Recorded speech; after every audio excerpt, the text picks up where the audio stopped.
This is just a sample of the audiobook. To get the complete audiobook, access the link posted in the first comment. 38. Scholars.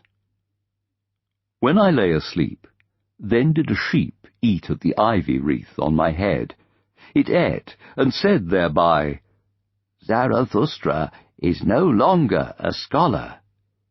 It said this, and went away, clumsily and proudly. A child told it to me. I like to lie here where the children play, beside the ruined wall, among thistles and red poppies.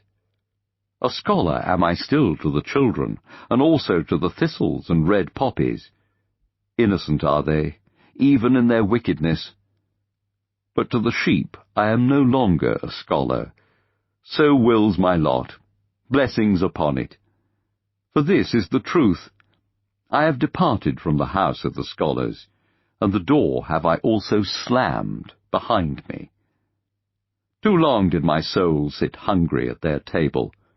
Not like them have I got the knack of investigating, as the knack of nut-cracking. Freedom do I love, and the air over fresh soil. Rather would I sleep on ox-skins than on their honours and dignities. I am too hot and scorched with my own thought. Often is it ready to take away my breath.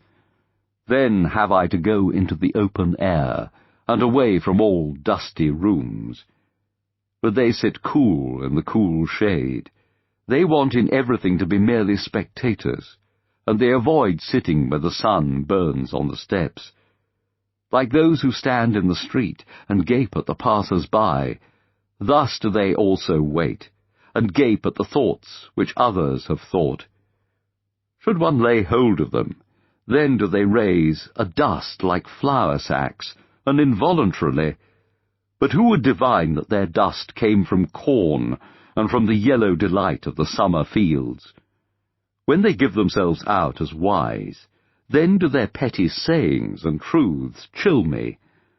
In their wisdom there is often an odour, as if it came from the swamp, and verily, I have even heard the frog croak in it.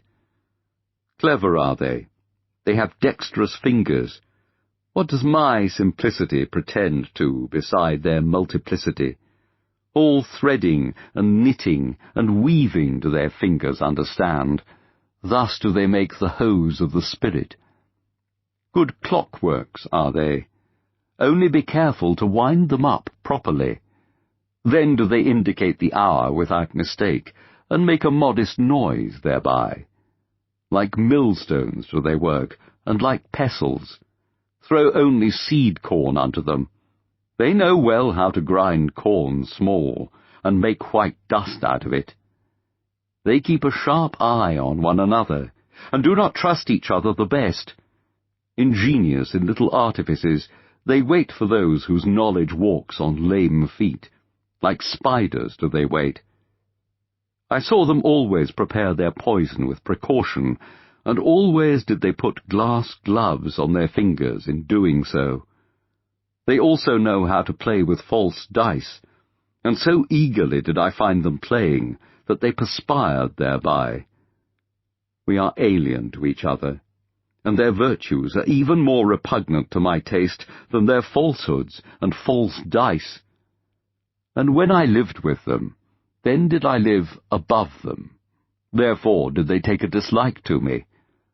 They want to hear nothing of any one walking above their heads, and so they put wood and earth and rubbish betwixt me and their heads. Thus did they deafen the sound of my tread, and least have I hitherto been heard by the most learned. All mankind's faults and weaknesses did they put betwixt themselves and me. They called it false ceiling in their houses. But nevertheless I walk with my thoughts above their heads, and even should I walk on my own errors, still would I be above them and their heads. For men are not equal, so speaks justice, and what I will, they may not will. Thus spoke Zarathustra.